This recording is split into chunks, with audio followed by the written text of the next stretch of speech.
Selamat pagi rekan-rekan sekalian, terima kasih sudah menunggu.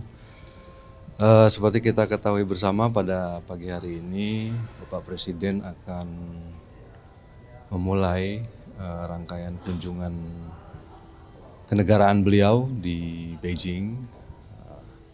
Hari ini beliau akan mulai dengan pertemuan bilateral dengan pimpinan Kongres Rakyat Tiongkok yang mulia Zhao Leji, yang kemudian nanti akan dilanjutkan juga dengan pertemuan bilateral dengan Premier atau Perdana Menteri RRT yang mulia Li Qiang. Setelah itu Pak Presiden juga akan ke Tiananmen Square untuk meletakkan karangan bunga di sana. Dan rencananya nanti malam akan ada pertemuan bilateral antara Bapak Presiden dan Presiden Xi Jinping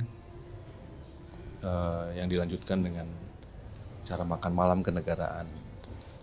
Saya kira itu garis besar acara pada pagi hari ini sesuai dengan jadwal yang diberikan kepada pihak kita dalam rangka kunjungan kenegaraan kali ini.